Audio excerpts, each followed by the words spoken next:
Hey, good afternoon, everybody. I appreciate you all for being here. Beautiful day in Texas. It's literally 72 degrees. It is just absolutely gorgeous. Getting ready to go to the dog park with Jackson and Aspen.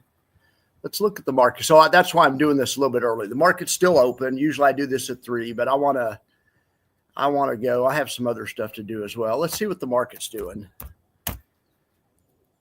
What in the heck is going on here? Why is this not working? The market's still open. It says it's up. Oh my gosh, the market's up. Well, that's the 10-year. What in the heck is going on?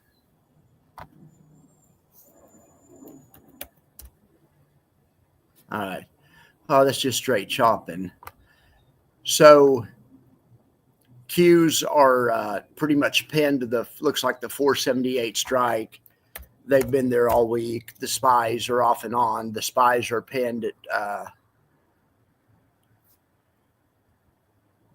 sorry, it's so slow today. I have the Wi-Fi extender out here. It should be faster. Anyway, the SPYs are pinned at a different level. I think it's 560 or 565. Let's look at Bitcoins, see if we can see it.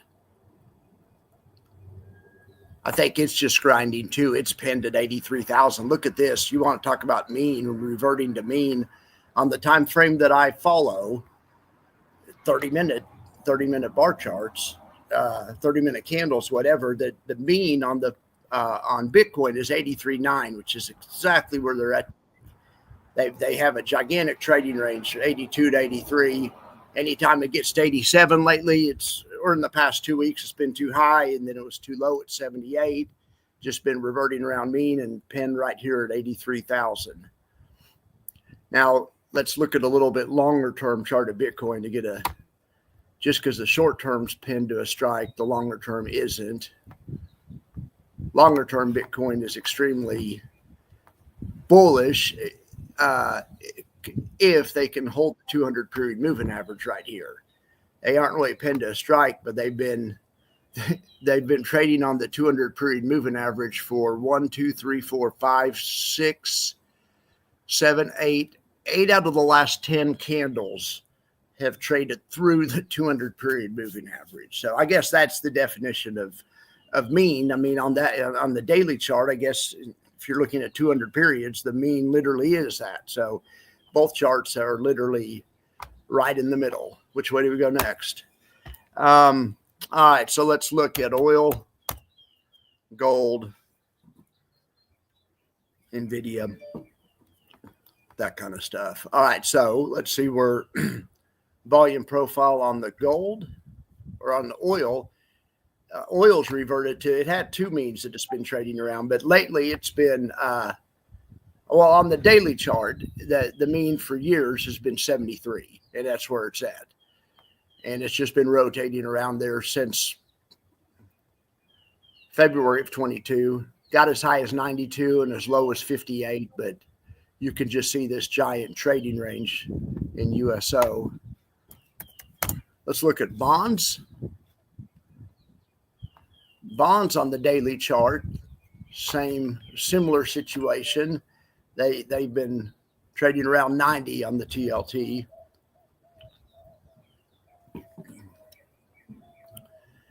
How about some NVIDIA? NVIDIA chart looks just like the Bitcoin chart.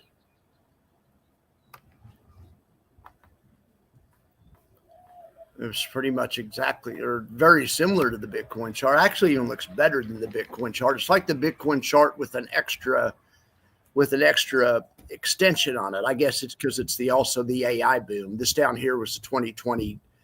Well, here's the 2021 Bitcoin boom, and here's a Bitcoin winner. But this has been a Bitcoin boom in 2023 and an AI boom.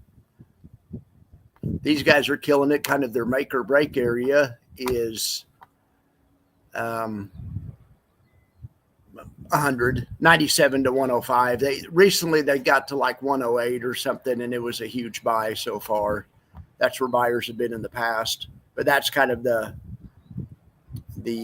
make or break line from what I'm looking at. But I will say this, it is somewhat concerning. NVIDIA is below their 200 period moving average, but the 200 period moving average is also sloping basically straight up. Yeah, anyway.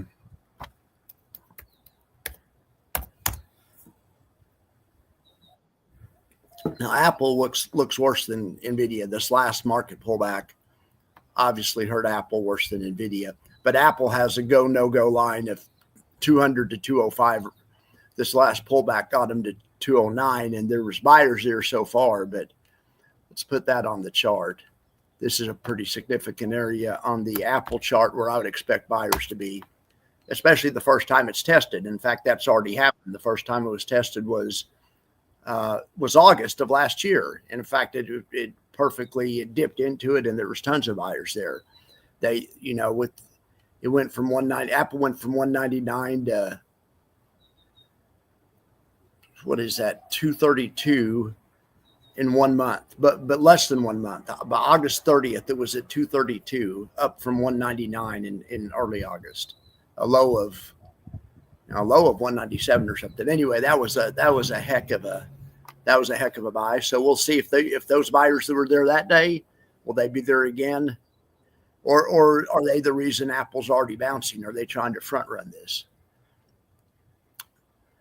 All right, so let's see how my portfolio's doing. Okay, I switched this sheet a little bit. So here's the ticker. So here's the allocation, and here is if the fund is long or short. YQQQ is short. So, the GPTY is long. I wanted to add up how much long in net exposure I had. So I only have 24.29% in long net exposure. What I have to do is I have to take the exposure of the position, which for YQQQ is short. Well, no, I'm sorry. The exposure is 24%. The allocation, let's say. But because it's short, the spreadsheet attaches a negative to that. So that counts as negative for 24%. But then I have GPTY that's 21% of my portfolio that's bullish. So that goes in the bullish column, plus 21. Then I have ULTY that's ultra bullish, and that's 20%. So that goes in the bullish column. Anyway, by the time you add up all the positions, it's 24% net bullish. And that's kind of rare because most people's portfolios, look at yours. I bet your portfolio is 100%. Most people are 100%. Most people don't use hedges. But that's fine. And that's fine. You can also just keep a little cash. Instead of using a hedge, just don't invest all your money, keep cash or have a job. And then when the market pulls back by the dip, that'll work too. That'll work as well. All right. But I like this over here. But then during the same thing, instead of figuring out long or short my exposure to the market, this column right here figures out how each fund did today. So YQQQ, it was a short fund. Somehow it was up 11 basis points. I don't even know if I believe that. Anyway, it's fine. We'll go look at that later, but it may have been. Yeah, it probably was because the market chopped. So it probably is up 11 basis points because its options that it sold were just expired worthless, and it didn't move far enough to make them go on the money. So I could probably see that. So anyway, YQQQ was up 11 bips today. Well, I have 25% of my portfolio, so I only get 25% credit of the 11 bips, which is 3 bips or something. And well, yeah, right there it says basis points 3. So that's a positive 3. Well, then I also had GPTY, which is a bullish fund, a long fund. It was up also. I have 20% of that, and it was up 19 bips. So that's positive. Alti gave me 6 positive points, but then GDXY cost me. Gold cost me today. Did we look at gold in that first thing? Let's look at gold really quick. I guess gold's pulling back. Well, we won't really check gold. We'll check GDX, which is Gold Miners Index. But boy, if this thing reverted to mean, and we don't want to see it revert to mean, but the other things that were on mean, this thing's nowhere close to mean. And of course, because gold's in a freaking face-ripping rally this year. But anyway, I guess GDX pulled back a little bit. But considering the week it's had or the month or, that one's fine. But be that as it may, so that one counts. That one's points counted against it. So it was actually down a full percent today, and I have 17% of that in my portfolio. So that gave me 17 negative bips. Anyway, by the time you add up all the negative and positive bips, I also had inverse.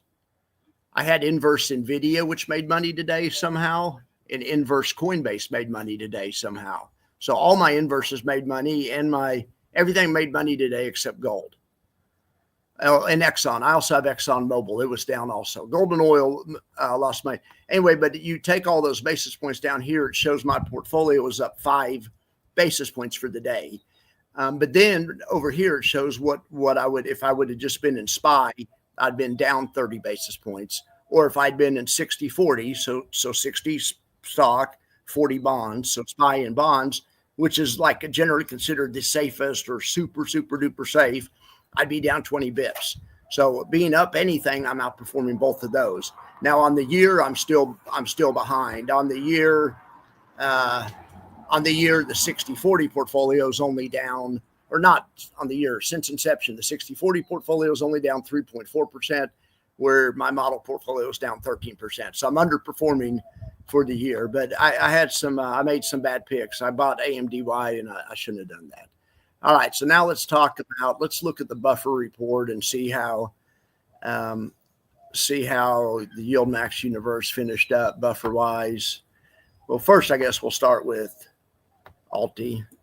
Oh, there's Alti. It's up on the day, just 54 bips, or it's up 31 bips, but the average stock in their universe is up 54 bips. Good job, Alti. LFGY is the riskiest one. It has all the crypto and DeFi stuff in it, and it is up 0.5 point. Good job, LFGY. I don't have any of that. Look, it's up when the average constituent in its index was down. That's kind of rare, but that's good to see. That shows you the option strategies are really working. Riot Blockchain, Robinhood are up today. I'm really interested in something Robinhood is doing. They've introduced options into sports gambling. So like for March Madness, you can watch a basketball game, and let's say, I don't even know who's in. I mean, I haven't been watching, but let's say it's Duke and Marquette. I'm just picking. So you can, during the game, and I haven't done this yet, but they had a trial run of this. Another company had a trial run of this same concept. They're called binary options. Anyway, if you guys are familiar with Koshki, the prediction markets, or what's the one that predicted Trump would win? Poly Market. It's the same thing, but it's on a basketball game, and it gives you an option on a basketball game. All you got to do is pick the winner or the loser. So if it's in the third quarter and Duke's up 60-50, the option might be 75. So that means you could buy Duke for 75. Okay. Well, that means, and if Duke goes ahead to win the game, you cash it out at 100. Okay. But if Duke goes ahead and loses the game, you lose those $75. But if the score was tied, the option prices on each team might be around 50-50. But the option prices are directly correlated with the team's chance to win. So you're just playing. Anyway, I'm fascinated with this kind of stuff. Robinhood rolled it out. I'm wondering if any of you guys are doing it or have heard about it or anything. Anyway, I'm thinking that may be why Robinhood's up. But that's an amazing story. I need to get a Robinhood account for no other reason, just to do that. When the trial version came out a few years ago, it was so fun. Me and my friend, we had so much fun. We played it every night when the demo was out. It was I'm trying to think of the name of the brokers who did it. IB. What's IB's name? I'm forgetting what the I stands for, but IB did a trial run. Anyways, the most awesome thing ever. So I'm excited about that. So that's my rant on Hood. Now let's see GPTY. Now look at GPTY. It's up 34 bips. That's good. Planeteer's up. Intel's up. I mean, everything's up in their universe. It's a good day for them. Great to see that. Now we'll look at the index buffer report. Then we'll look at the Yield Max buffer report. You guys can ask questions. Like I said, I'm trying to get out of here to go to the dog, PARK. So what I always say is up the most or down the most. And it is every single day, feed and 5E. And then the other ones are Alt-E, LFGY, and SEPI, and so let's see. Feed and 5E. Yep. Feed and 5E up the most. I bet this is Alti. No, that's YMAX, YMAG, and that's LFGY. Anyway, some of them are just more volatile. Those are the ones that you're going to make the most in or lose the most in, day in and day out. All right, let's start over here at the left. SPY T, well, the market really barely moved. So the market was only down 17 bips. So the fact that SPY T, or the market is down a quarter point, SPY T caught, even though XDT outperformed, it's not really that big of a deal because it wasn't a big move. Over here in NASDAQ land, the index is fared a little better. Triple QI is up. AIPI is up. Jackson, please knock it off. We've already talked about LFGY. Hang on a second.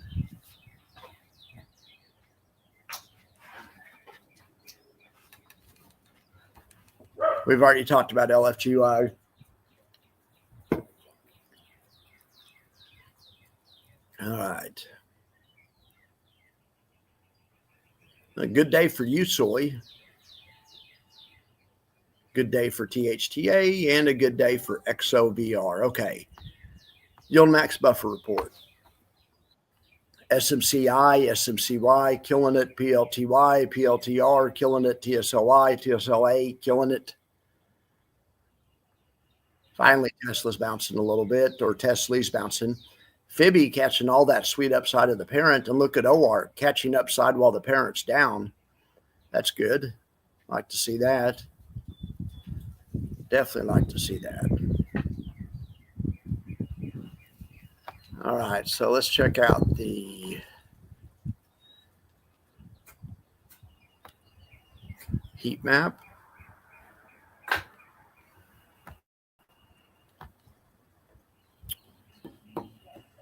Okay. Look at this one. KOLD was up. What is that? Inverse natural gas. So that means natural gas was down. So was anything up today? TZA, that's inverse small caps. SOX was up. That's SOXS was up. That is triple leverage semiconductors. But other than that, you'd see a lot of red on the board. It looks like most things pull back a little bit.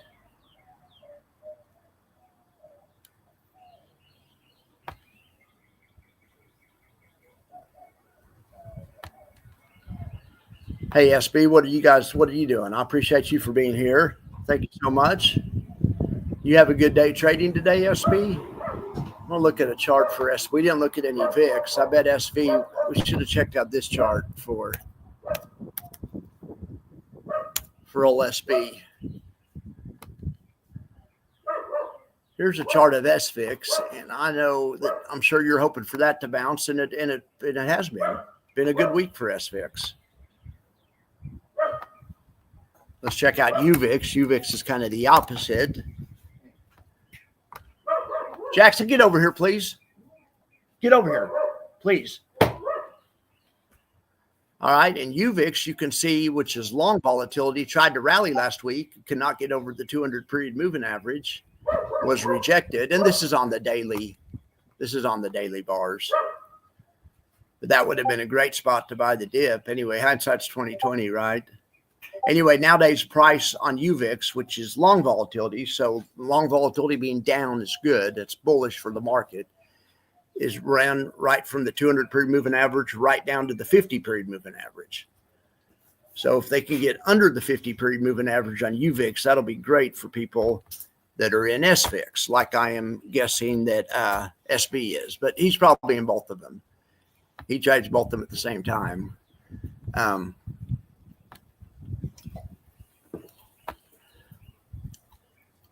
All right, so what else do we have to look at? Let's look at VIX itself, the volatility index. So here's a daily chart. I'll say this, I'll feel a lot better when it's at least under the 200 period moving average, and the 200 period moving average is no longer sloping up. So we had the big explosion in August, but we never went back under the 200 period moving average. And sure enough, then we had other pullbacks right after that.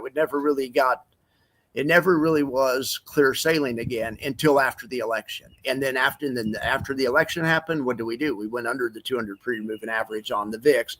And that was the first time it was, basically clear sailing clear sailing for the indexes. We can put those on here. We can see the day it went under is right there.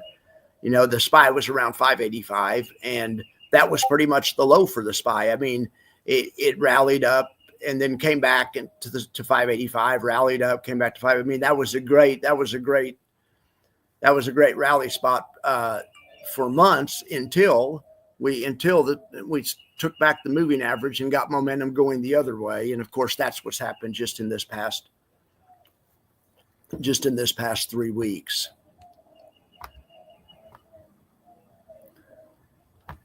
Hopefully all that's over now. I just put out I haven't, but I'm going to release a new video at 4 o'clock. It's on YouTube, but it's private. I'm going to switch it as soon as I leave here. I'm going to switch it over from private to public, but it's talks about Chairman Powell's the kind of the trap he's in now, and with rate cuts, and how he needs to cut rates, but he may not be able to for some interesting reasons. It's a great macroeconomic, I thought, take on the market. And I saw a pundit talking about it, and named Daniel DiMartino Booth, and I thought I did a pretty good review. But that video should be out probably, I don't know, probably a half hour after this video. I'm gonna post it as soon as I leave here. But anyway, I want you guys to watch it and tell me what you think. I'd be interested to hear what you all think. It's kind of it's a departure from my normal because it's more about the economy and stuff. But I thought it was interesting. Like I say, I'll be anxious to hear what you guys think. I've been working hard on it for several days. All right, guys. Well, I appreciate y'all for being here. I'm going to take these dogs to the dog park, and I will talk to you later. You guys have a good weekend. All right. See ya.